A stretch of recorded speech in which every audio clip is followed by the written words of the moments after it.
Qui dit lancer un business en ligne en tant que soignant, dit lancer un business en accord avec l'ordre dont vous dépendez. Je suis sûr que la plupart d'entre vous pensent que vous n'avez pas le droit de lancer un business en ligne à cause des règles de l'ordre et que pour certains autres, vous avez peur de proposer votre projet, de peur de vous le faire refuser, alors cette vidéo est faite pour vous. Si vous avez une idée de business, ou que vous voulez chercher une idée de business, mais que vous vous posez la question, est-ce que ça va être accepté, est-ce que c'est acceptable, est-ce qu'elle va être refusée, est-ce que j'ai une chance, est-ce que j'en ai pas une? Cette vidéo va vous aider puisque on va voir 4 points différents. Numéro 1, quel est le but de l'ordre? Quelle est réellement sa mission au moment où elle analyse vos projets et quel est son rôle? Numéro 2, qu'est-ce qui est clairement interdit de faire? Un peu comme pour pouvoir obtenir son permis de conduire, on sait que si vous prenez un trottoir ou grillez un feu rouge, c'est terminé. Numéro 3, qu'est-ce qui est autorisé? Je vais vous donner des exemples concrets de ce qui est autorisé de faire. Et numéro 4, comment vous pouvez maximiser vos chances de faire accepter n'importe quel projet à l'ordre dont vous dépendez. On va commencer par le premier. Quel est le but de l'ordre? L'ordre, que ce soit des médecins, des pharmaciens, des dentistes, des kinésithérapeutes, des infirmiers, peu importe le métier du soin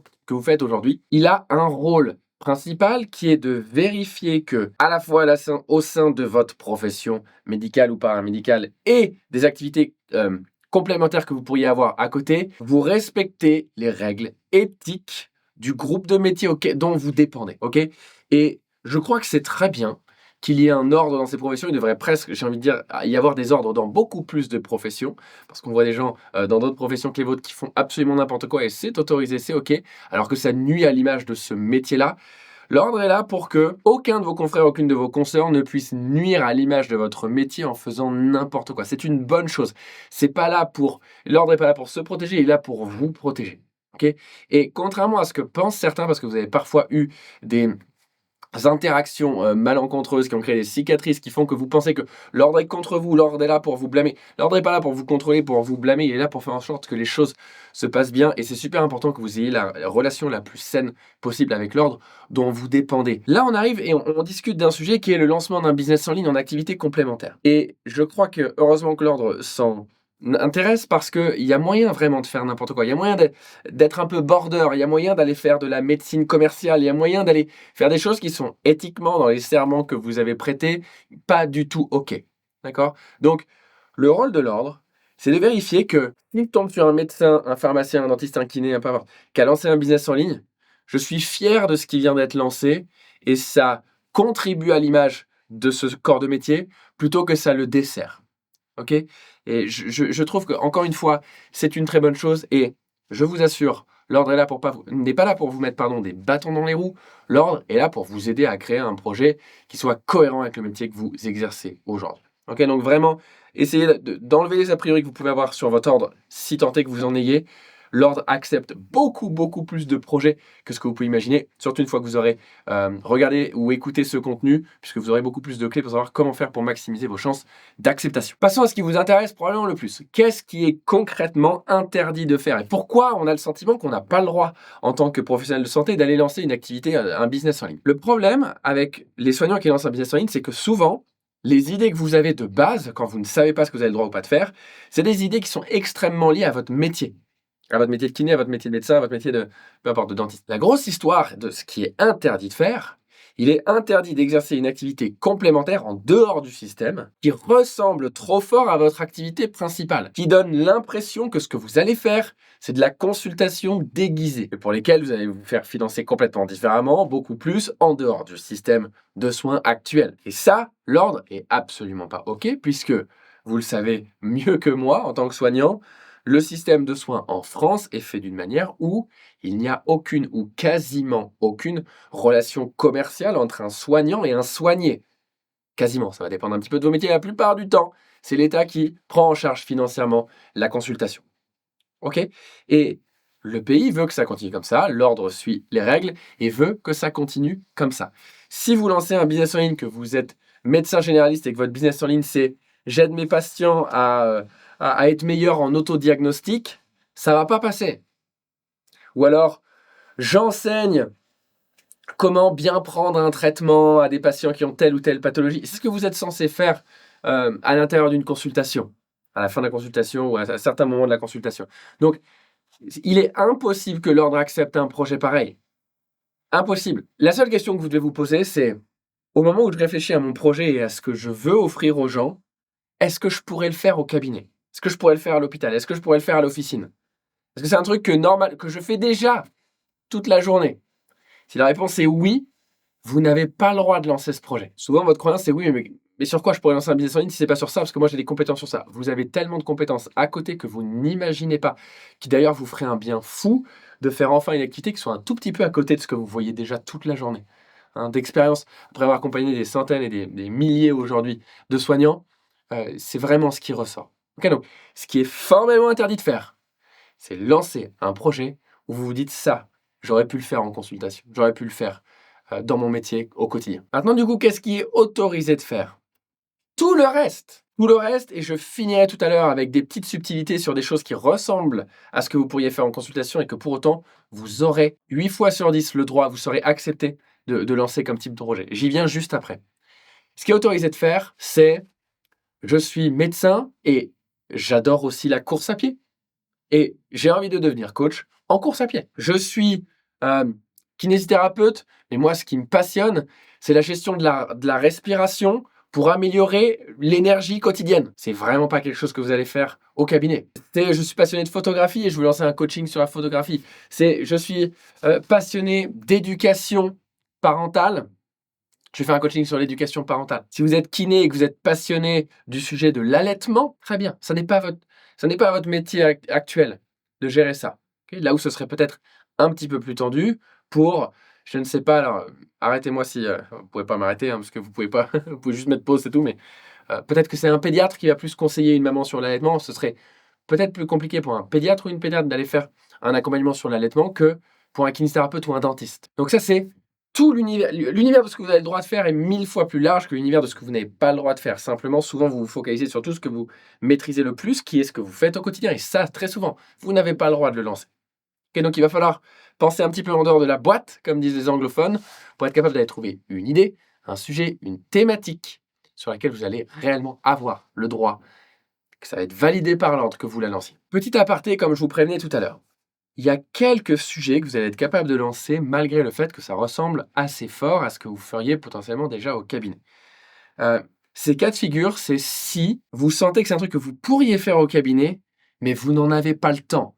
Je sais que si vous êtes, par exemple, médecin généraliste, vous avez des consultations qui ne doivent pas prendre plus d'un quart d'heure, 20 minutes, je ne sais pas combien, parce qu'il y a du monde dans la salle d'attente, parce qu'il faut avancer, parce que j'ai déjà du retard, parce qu'on a envie de prendre soin du patient qui est assis à ce moment-là. Les gens sont toujours OK pour râler parce qu'il y a de l'attente, ils ne sont pas OK pour râler quand ils voient que vous prenez 20, 25, 30 minutes avec eux parce que c'est important. Bon bref, ça c'est un autre sujet. Donc parfois, si vous avez un sujet sur lequel vous êtes frustré parce que vous voyez que vous n'avez pas le temps, et en parlant avec vos confrères consoeurs, personne n'a le temps de parler de tel sujet, de faire ce type de choses avec les patients et pourtant ça les aiderait énormément.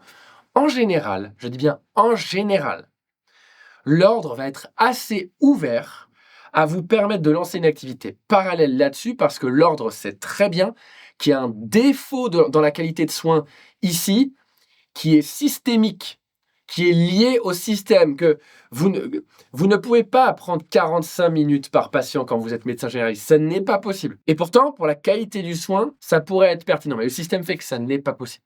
Okay, on a déjà du mal à trouver un rendez-vous chez le médecin. Donc, sur ce genre de sujet, il y a des chances. Je prends des pincettes sur ce que je vous dis ici parce que c'est très ordre dépendant. Ça dépend de la région ou du département. Sur qui vous tombez en réalité, et qui va décider de dire ça je suis d'accord, ça je suis ouvert, ça je le suis pas. Okay, mais régulièrement, il y a une ouverture d'esprit de la part de l'ordre sur ce type de sujet. Le quatrième point, c'est comment maximiser vos chances que l'ordre accepte votre dossier. Avec Ava, on a permis aux membres de notre accompagnement de faire passer des dizaines et des dizaines et des dizaines et des dizaines de dossiers auprès de l'ordre. Aujourd'hui, la science infuse n'existe pas, les certitudes n'existent pas, mais on a une très très bonne idée non seulement des sujets qui passent, mais de comment on doit démarcher, aborder l'ordre pour que les choses se passent correctement. Vous allez passer par un courrier recommandé que vous envoyez à votre ordre avec tous les détails de votre projet, qui vous êtes, pourquoi vous lancez ce projet, vous allez aider qui, vous allez les aider comment, c'est quoi l'ambition de ce projet, et surtout, vous allez devoir expliquer dans ce courrier toutes les raisons pour lesquels ça n'a rien à voir avec ce que vous feriez au cabinet.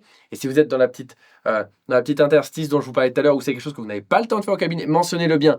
Je suis frustré quotidiennement et j'en parle à mes confrères, consoeurs.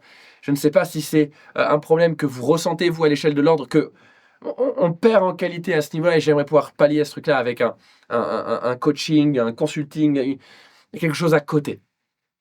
Mais en tout cas, vous devez leur montrer absolument que les règles, vous les avez comprises et que vous n'avez aucune envie, et c'est le plus important, que vous n'avez aucune envie de lancer ce projet sans leur accord et que vous valorisez leur opinion.